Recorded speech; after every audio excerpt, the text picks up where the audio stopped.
Hello TNA, and welcome to lesson 7 of your energy topic. This lesson is all about power.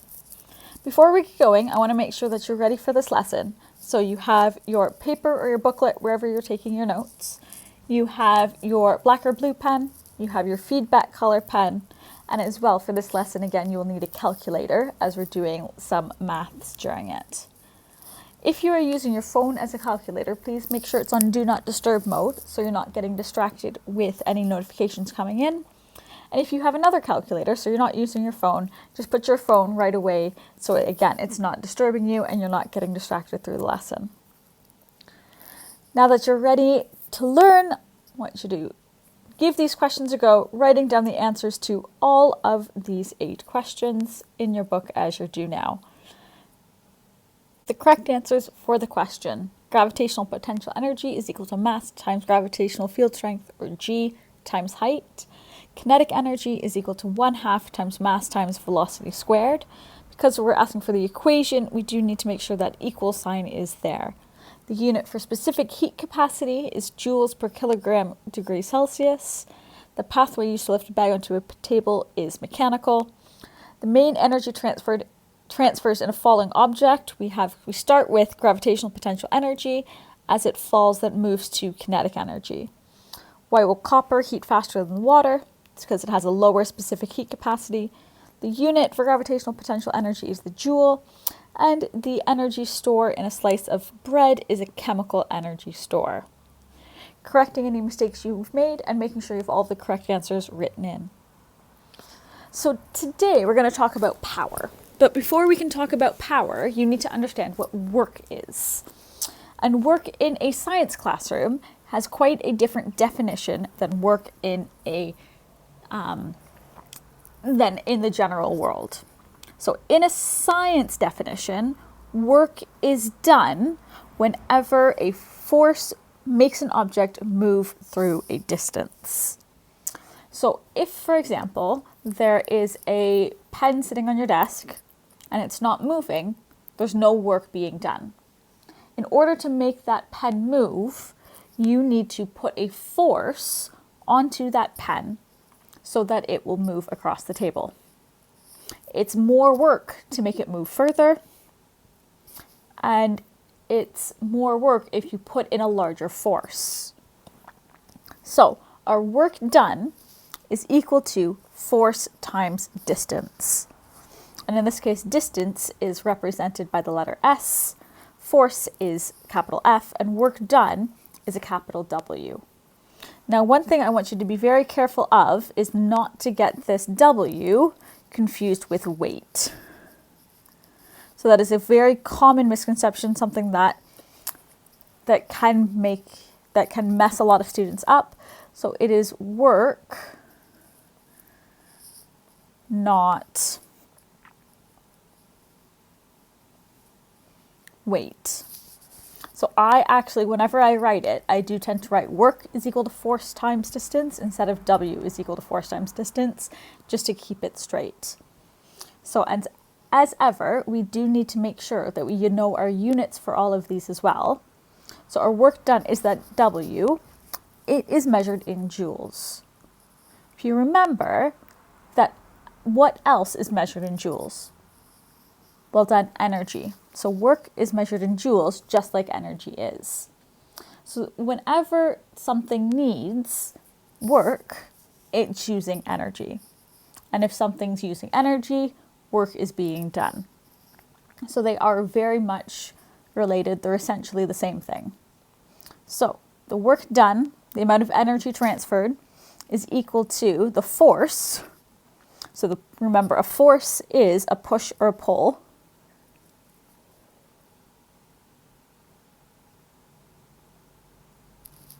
So any type of push or a pull that makes an object move through a distance.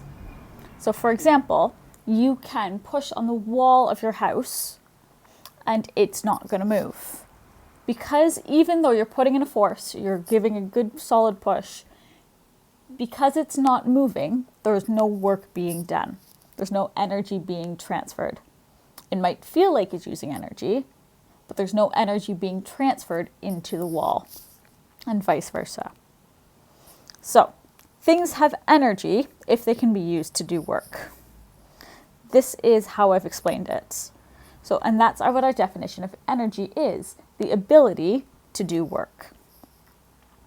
So they are essentially the same thing. So something's asking for the work, you could be calculating the energy. If something's asking for the energy, you could be calculating the work. A stretched bow of has energy. So if you are doing archery and you pull the arrow back in that stretched bow, it has that energy, or even a stretched elastic band. But if you remember all the way back from lesson 1, we know it has that energy stored, but we don't quite know what energy is. It's just a number.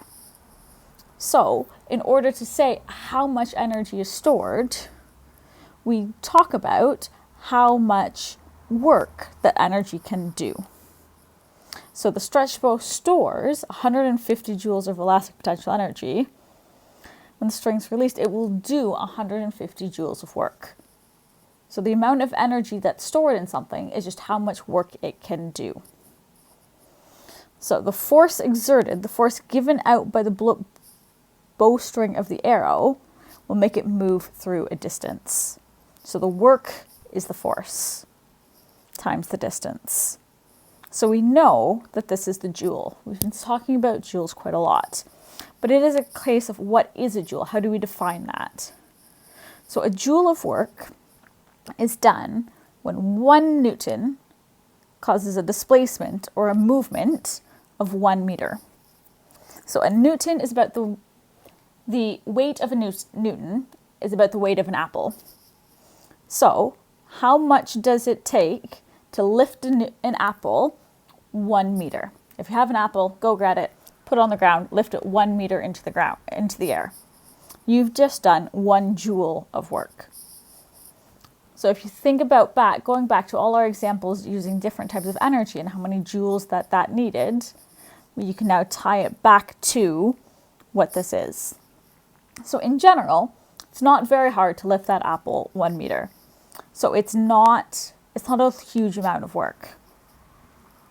All right, so we'll use this formula to do several questions. So the formula, remember, is work done is equal to force times distance. So, as in any other equation like this, we've been doing all kinds of questions. First, read the question and pick out what you know. So we have a mass of 4 kilograms, which is 1 meter high. How much work is done? We're not given the force in this question. For that, you need to remember that we're going against the gravity. So we need to work out the weight first. So the weight, hopefully you remember, is equal to our force. No, it's equal to our mass times our gravitational field strength, which, remember, on Earth is 9.8 or 10 newtons per meter. So first we have to sort out what the weight is. The weight, remember, is a force. It's how much gravity is pulling on something. So first we need to work out the weight. So we have our 4 kilograms times our 10 newtons per meter. So our weight, our force, is 40 newtons, which we see here. So we see here, our weight is 40 newtons. So that is our force.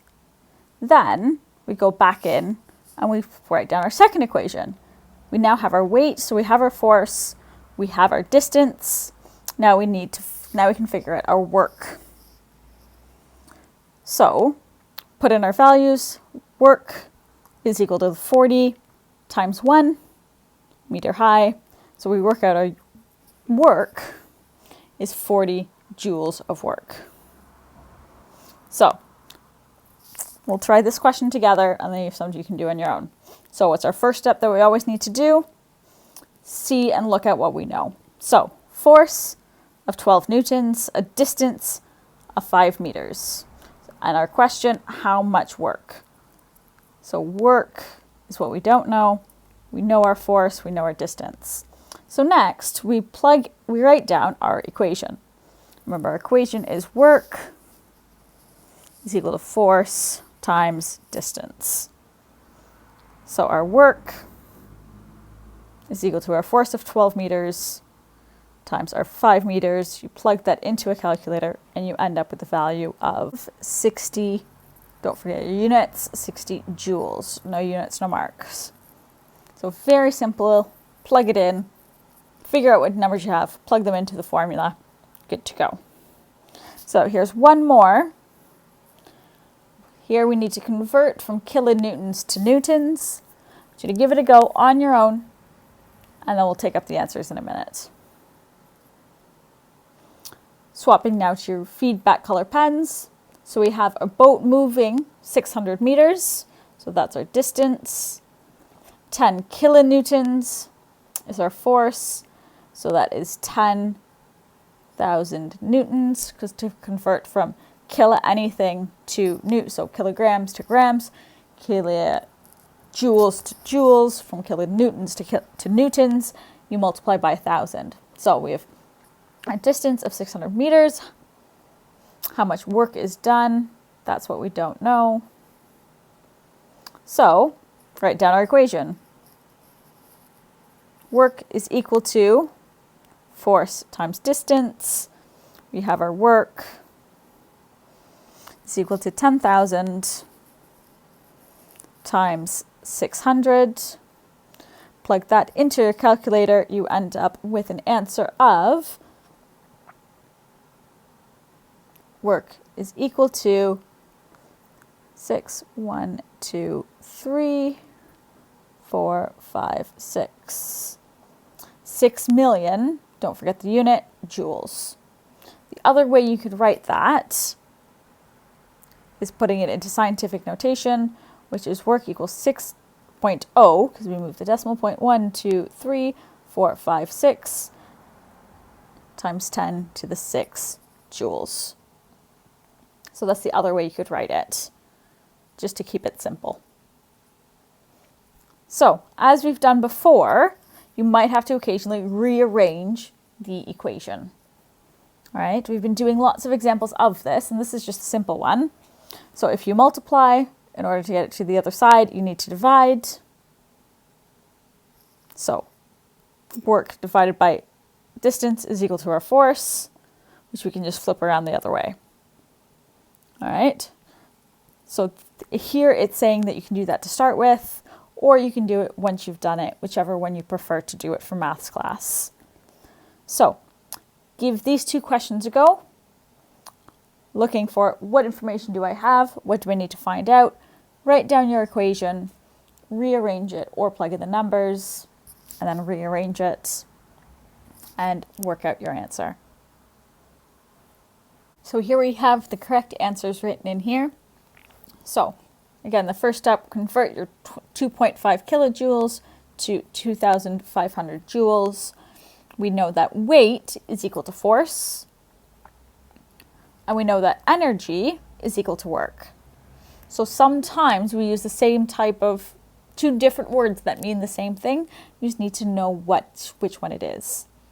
So once you have that, you can just plug them into your formula. Again, I like to plug in, then rearrange, and then just work out my final answer. Remember, you do need those newtons at the end, otherwise you don't get the mark. So the second question, even simpler. We don't have to convert anything. It's asking for the force. It tells us energy, which we remember is our work. So work is equal to force times distance. We have 100 is equal to our force times the distance of 1 meter. So our force is equal to 100 newtons once we plug it in and rearrange. If you have any questions about that, make sure that you're emailing your teachers to clarify. I'm going through it reasonably quickly because it's the same thing that we've been doing the last several lessons. But it is something that if you need extra practice with, it just gets easier with practice. So if you are feeling a little lost, some extra practice will make a big difference. So now we're going to move on to power. So we just looked at what work is. Power is how quickly that work is being done. So power is how quickly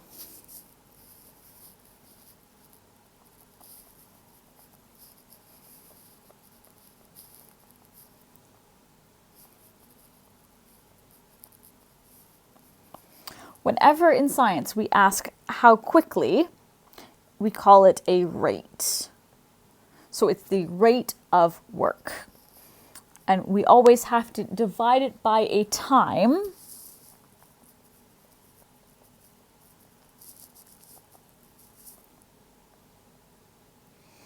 And hopefully you remember that our SI unit for time is always the second. So power is work divided by time. So for example, if two cars of equal weight drive around the same track that do equal amounts of work, it doesn't matter how quickly those cars are going, the same amount of work is done, because it takes the same amount of energy to make those cars go around the track. If one car is driving 100 miles an hour, whereas the other one is only going 5 miles an hour, it feels like the faster car is doing more work. But remember, in science, it's the force times the distance. So it's the same distance, it takes the same force to make the car accelerate, but because it's done faster, it feels like it should take more energy. This is because it's being done at a higher power. It uses more power. So the unit for power is the watt. Right? So power is defined the rate at which energy is transferred, or the rate at which work is done. Remember that energy being transferred is the same thing as work being done. So power is energy transferred divided by time, or work done divided by time. And remember, work done and energy transferred are essentially the same thing. So our power, we measure in watts, which is again a capital W. So you have to keep it straight whether, if you see a capital W, if it's the unit, so coming after the number, or if it's the value of something that we're finding. So if it's the definition of something we're finding.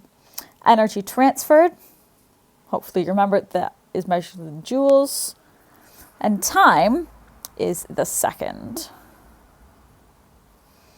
So power is how quickly that energy is being transferred, or how quickly we're using that energy, or how quickly work is being done. So an energy transferred of 1 joule per second is equal to a power of 1 watt. So if we're going 1 joule in 1 second, that takes 1 watt of power. Right? So there's 2 questions here. See if you can do without looking back in your notes, or without looking back in the video. See if you can answer these 2 questions. Pause the video, come back for the answers. So here we have our answers. So our definition of power is how quickly, or the rate of energy transferred, or how quickly energy is transferred or work is being done. And the 2 equations for power, power is equal to energy divided by time, or power is equal to work divided by time. So, same type of thing as we've always done. It's an equation, we use it the same way. So we read our question, lawnmower does 10 kilojoules of work. Oh, kilojoules, we know we can't use kilojoules, we have to convert it to joules. So we note that that is 10,000 joules. We know that's work in 10 seconds. So that's our time. What is the power of the engine? So our power is what we don't know. So the first thing, we write down our equation. Power equals work divided by time. 10,000 joules divided by 10. So the power of it is 1,000 watts, which we can convert to 1 kilowatt. So, second question, car transfers 12 megajoules in 2 minutes. What is the power of the car? So megajoules is 1,000,000 joules. So that's 12 million joules. And 2 minutes, remember we have to change to seconds. So 2 times 60 seconds is 120 seconds. Right? So again, we just need to convert it, plug in our numbers, and then plug it into a calculator, same as anything else. So, question here, pause the video, give it a go. We'll go over the green pen in a moment. So here we have the correct answer to this question. So remember, first you need to convert your kilojoules into joules. So 220,000 joules in 100 seconds. That unit there is fine. What is the power of the kettle? Power is equal to work divided by time. So 220,000 divided by 100 gives you 2,200 watts. Remember, no unit, no mark. So hopefully you've gotten that one. Here we have some more. Be careful looking at the units, making sure that you convert them to the proper units. So minutes into seconds, megajoules is 1,000,000 joules, kilojoules is 1,000 joules. All right, here are your correct answers for those questions. Again, if you have any questions about any of those, make sure to email your teacher. Question 6 was the two-part problem. We did have to figure out the work done first and then put that into the power equation. But it's pretty easy to see when you highlight what it is you do know, you see you have your force as well as your distance, but you don't have work done. But so you can remember, oh, work is equal to force times distance. So then you can get that work very easily. This is why you should look to see what everything is in a question before just starting and plugging numbers in. So again, you can memorize all the equations you need to, or if you know how to do the maths, you don't need to worry about trying to memorize these. So that is what I suggest you do. Work on the maths. So knowing the equation, knowing how to rearrange it, just trying these 3 questions here a go, pausing the video, we'll grab the answers in a minute. So here are correct answers for these last 3 questions. For question 9, I did do the rearranging before I plugged the numbers in, but that was just to save me writing out all those numbers several times and maybe making a mistake somewhere. So because I knew that they were big, long numbers, I did that step first, but it doesn't matter which step you do first. If you plug the number straight in, you would still end up getting to the same point of 7,200,000,000 joules divided by 1,000,000 joules. And so you end up with an answer of 7,200 seconds, but that's not a reasonable... If you say, yeah, it's 7,200 seconds, nobody knows about how long that is. So you divide that by 60 seconds to get to minutes. So 120 minutes, which is a little more straightforward, but it's still less straightforward than 2 hours. So divide that by 120 by 60 again, gives you 2 hours. So just to wrap up this lesson, I want you to answer these questions in your book again. Finishing up the lesson, we'll go over the answers in a moment. Don't forget, if you do have any questions from this lesson, email your teacher about it. The answers are going to pop up in a moment. Once they do, writing down your correct answers, and don't forget to do any follow-up tasks that your teacher has set.